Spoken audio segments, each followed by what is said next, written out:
میرے مولا نماز پڑھ رہے ہیں، عبادت کر رہے ہیں، اس پر بھی اعتراض. کیا اعتراض کیا اور کس نے اعتراض کیا؟ میں نام اس لیے نہیں لے رہا کہ کسی کی دل آزاری نہ ہو، لیکن میں کتاب کا نام اس لیے بیان کر رہا ہوں تاکہ یہ بھی نہ لگے کہ ہواؤں میں کوئی بات ہو رہی ہے. نہیں، یہ بات لکھی گئی ہے. کس نے لکھی؟ صاحب منہاج السنہ نے یہ بات لکھی. کیا لکھی؟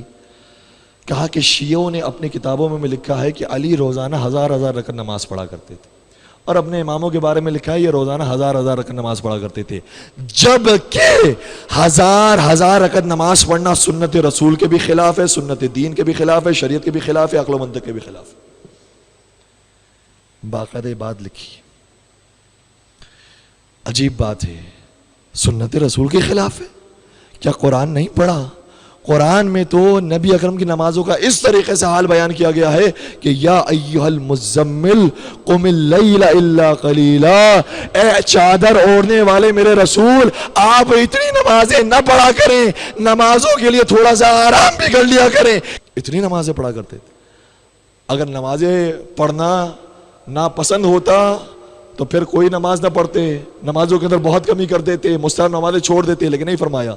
کہا کہ اے چادر اوڑھنے والے میرے رسول، اور کتنی محبت تھی، چادر اوڑھنے والے میرے رسول. یہ نہیں فرمایا اے محمد یہ کام نہ کرو، اے نبی یہ کام نہ کرو، اے چادر اوڑھنے والے میرے رسول. آپ نمازوں کے لیے کھڑے ہوا کیجئے لیکن ذرا کم ہوا کیجئے. اتنے بڑے نمازی تھے. اے میرے ساتھ ساتھ چل رہے ہیں.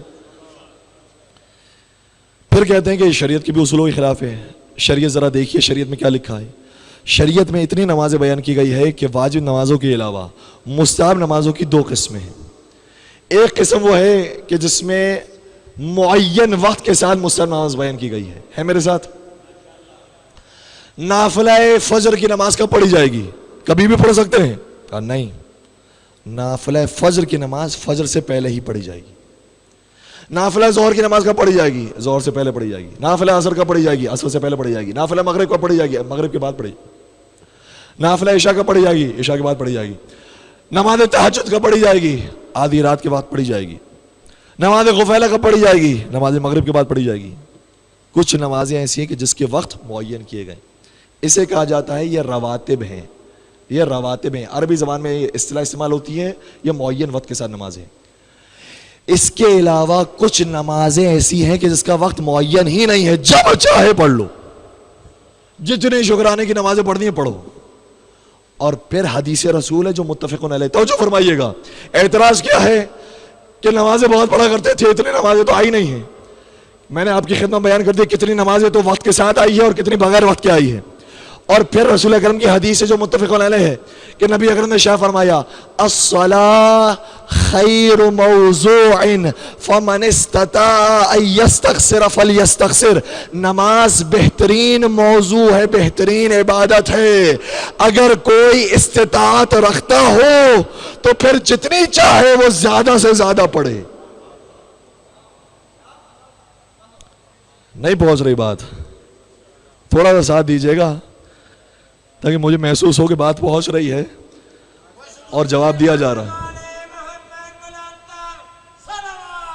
اللہ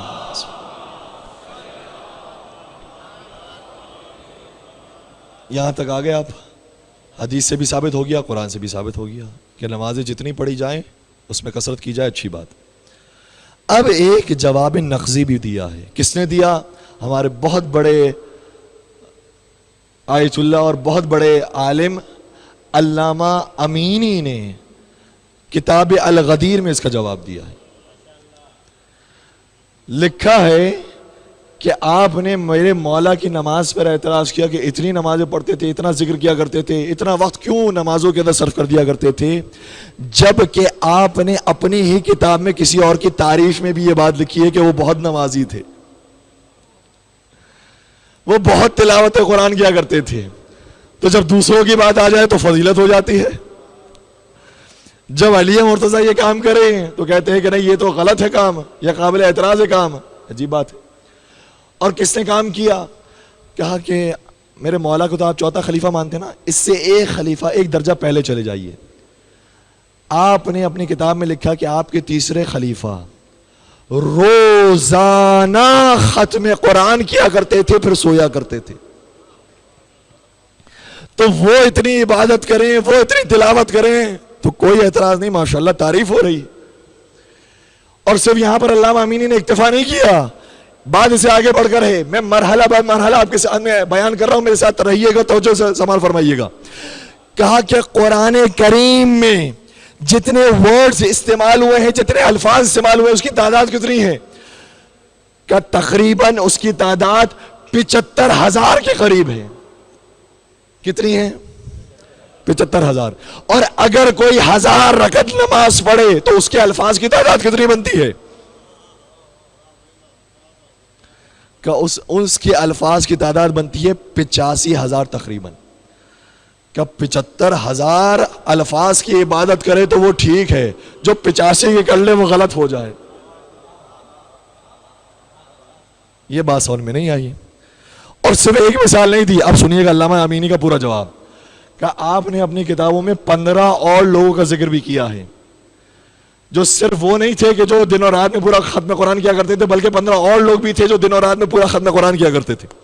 بلکہ کہا نہیں، 10 اور لوگوں کا ذکر بھی کیا ہے جو پورے دن اور رات میں نہیں بلکہ آدھے دن میں صرف رات میں ختم قرآن کر کے سو جایا کرتے تھے.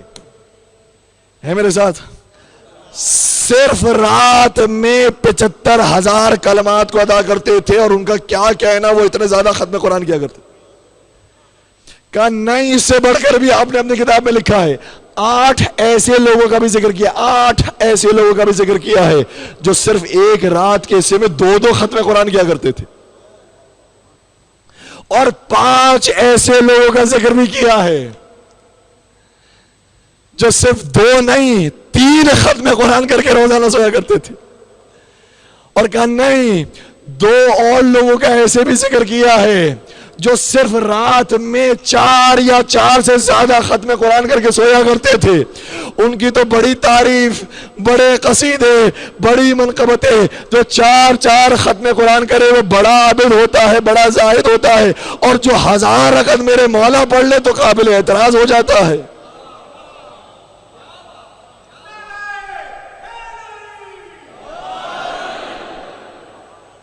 ایک اور حیدری صلوات پڑھ دیجئے محمد و عالم.